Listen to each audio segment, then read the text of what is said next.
Pasiteri Claude abunda nyiritorero ariko se abaza uretse umwe ari kubwira uti izi nama agenda uzigira abana bawe n'umugore wawe urishanutsa wigira umuntu ufite ubwenge muri iki gihugu cy'u Rwanda kandi ukavuga ati ngewe itegeko ngo ndarizi. Rero nicyo nakubwira ngo Pastor Claude na Mutesi Scovia bifu yabigize ku rwego navuga ko arumaze kuba icyo nakwita akamaramaza cyangwa se akasamutwe. Byatangiye rero aho Mutesi Scovia yari yakoze ikiganiro avuga kuri Pastor Claude avuga ati ariko abantu ninjiji muhundura muri amupasiteri afite umubona afite ubwenge mubona afite icyo nakwita mentality iri hejuru kandi uri arababwiriza bitewe n'amagambo avuga. Dore ko Pastor Claude rero nubwo ari umupasiteri ntatinya rwose kuba yagufata akagupandisha mama wawe cyangwa se akavuga imvugo nyandagazi zikomeye cyane.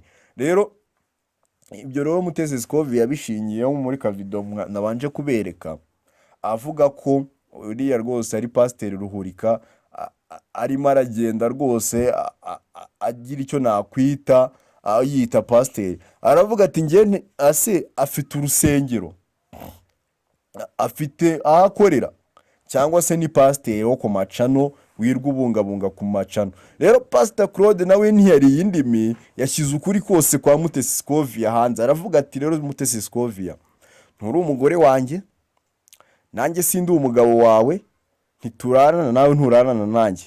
Rero ujye ugenda ukine n'umuryango wawe nanjye nyine ni ubureke kunyanduriza izina cyane. Dore ko Mutesi Scovia mushinja ko buri rubanza rwose rwabaye mu Rwanda buri cyangwa se buri kintu cyose cyabaye mu Rwanda cyo mu rukiko abahari rwose Pastor Claude nakamukubita ingingo ya 37 ivuga ati umuntu afite ubwisanzure gutanga igitekerezo no kuko abyumva no gutanga amakuru igihe abishakiye no kwaka amakuru igihe abishakiye hano mu gihugu cy'u Rwanda. Rero Mutesi Scovia ntago unshinzwe ntago ushinzwe ubuzima bwanjye. Dore genda ujye kuri mama Rwagasabo cyangwa ujye kuri Mutesi Scovia ariho ujya gutanga ibitekerezo byawe ndetse n'inkuru zawe za buri munsi. Akanamushinja no kuba Mutesi Scovia cyangwa se ari umuntu ngusabiriza cyane ngo dore ko Mutesi Scovia kuri channel ye rwose yanditseho ngo mu ntera inkunga. Akamubaza se kuvugira igihugu ese yushyizeho nimero n'abarwanya igihugu cyangwa se n'abatemera igihugu bo ntibagufasha bo ntuburi kwaka icyo nakwita inkunga usabiriza ahantu hose. Rero nyine icyo navuga ko Pastor Claude ndetse na Mutesi Scovia rwambikanye hasi hejuru. Ariko icyo navuga cyo ibi byose Pastor Claude abiterwa nuko ari inshuti ya Yongwe cyane. Dore ko ku rukiko hari kamwe mu kavido kasirikire ubwo Pastor Claude yasubizaga nabi cyangwa se ku marangamutima menshi kuri Ndimbati amubwira ati Ndimbati yaramubaye se urukiko kuri Yongwe ubutabera ububonye ute uravuga iki kuba pasiteri barya amaturo ndetse bitwaza ijambo ry'Imana bakiba abanyarwanda. Nawe aramubwira ati se ko ntiwuvuye mu rukiko ejo bundi ntabwo washinjwa gusambanya abana batujuje imyaka ndetse ko uyu mugabo ntajya aripfana pe ni umwe mu bagabo bataripfana bafite icyo nakwita ubwenge bwinshi. Arambwira ati Mutesi Scovia mfite imyaka 50 ese nta nubwo wakuba ko mfite imyaka 50 mfite abana bakuru ni nko kuvuga ati mfite abana banagutereta burya nibiba byoroye burya. Icyo navuga cyo intambara cyangwa se mu Rwanda ikintu nakwita intambara y'amadini ni ibintu bikomeye cyane bifite indi level ikomeye cyane kuko navuga ko ibintu byo mu Rwanda ku madini bitewe nuko aho Yongwe amaze gufungirwa ikintu nakwita ituro ni ikintu kiri kugenderwa runono. Dore ko na RIB yaje kubyinjiramo. Dore ko rero icyo nagusobanurira Yongwe hari umwe mu bamama cyangwa se batanze ubuhamya bavuga ko Yongwe yamuriye amafaranga arenga 4 miliyoni aho yamwizizaga ko kandi ubu Yongwe ni inshuti ya hafi ya Pastor Claude. Dore ko Pastor Claude yakoranaga bya hafi na Yongwe bivugwa ko hari uburyo bagabanaga ku bijyanye n'amaturo. Dore ko Pastor Claude wagiraga ikibazo mu buryo bwihuse nk'uku ngo dore ngo natewe n'abadayimoni n'abazimu bari kumfata yakoreshaga uburyo bahuza na Yongwe ngo bafite ngo ibyumba byinshi basengera mu byumba by'ibanga, akaba bakujyanayo bakakubwira ati ibintu byawe ni gutya na gutya byagenze, dore uriya muturanyi gutya na gutya, ariko kugira ngo nkureho inyatsi igende burundu n'abazimu bose bagende, ugomba kugira icyo utanga.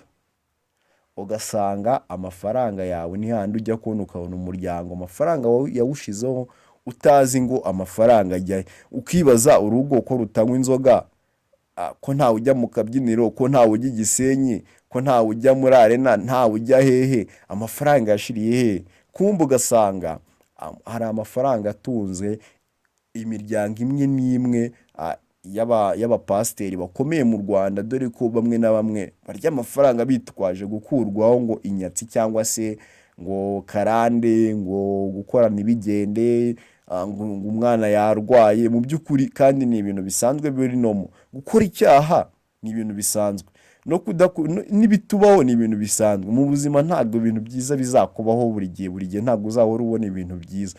Kandi burya ngiye nkeka ko cyangwa se akandi kanama nabagira, burya Imana ibona akababaro ka buri wese. Rero ntabwo umuntu yakugererayo utigereyeyo, kuko umwenda wari ucitse kabiri watabutse kabiri ngo twese twigerereyo. Niyo mpamvu ngusobanura nkubwira ngo nawe jya ugira icyo wabwira Imana ku giti cyawe, ntukavuge ngo uriya ngo yahawe umugisha, ngo ko twese twaravutse. Rega ntawavukiye, twese twavutse, Imana yaduhaye kugira ngo twigerereyo. Rero icyo navuga cyo kuri Pastor Claude, ni umwe mu bapasiteri bivugwa kuba abatubuzi mu gihugu cy'u Rwanda, yitwaza izina rya pasiteri, ibyo Mutesi Scovia ashingira avuga ko yibaza uriya Pastor Claude ni gatiki, yitwaza iki kugira ngo abe pasiteri? We ntago abyumva, ntago yumva ukuntu Pastor Claude rwose yaba ari umupasiteri mu gihugu cy'u Rwanda, n'uburyo avuga amagambo y'inyandagazi, ndetse ko nta discipline, bivuga ko discipline ya Pastor Claude iri hasi, kandi mu by'ukuri ntago abura abayoboke. Niyo mpamvu rero avuga ati abantu bakwiriye gukanguka. Pastor Claude rero akavuga ati rero mama Rwagasabo ntucinzwe, ibyo ukora byose ntabwo ushinzwe, akavuga ati ngiye kugushyira hanze ukuri kwawe kose k'ubuzima n'ibyo wishingikirije n'amagambo uvuga, dore ko bavuga ko Mutesi Scovia afite umugabo ukomeye. Mutesi Scovia afite umugabo ukomeye cyane, mvuga ko ngo ameze neza ku bijyanye n'amapeti. Nibyo Pastor Claude bagenda bashyira hanze ukuri kose, dore ko Mutesi Scovia, gusa ngiye Mutesi Scovia amwemera nk'umunyamakuru nyine ufite ibitekerezo n'ubwenge cyane, dore ko nta kintu atavugaho biteye comment cyose abagifiteho, buri kintu cyose agifiteho amakuru. Nanjye ndi umwe mu bantu rwose baramukurikirana, nanjye nkuko ankurikirana cyane, nawe ntatinya kunkurikirana.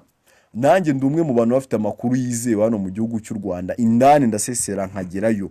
Rero iyi story rero ya Mutesi Scovia ndetse na Pastor Claude ni imwe muri stories ziri kugenda zitrendinga cyane hano mu gihugu cy'u Rwanda, aho ibintu byatangiye kuba akasamutwe cyane, abitewe na umwe mu magambo Pastor Claude yagiye akoresha y'umujinya cyane.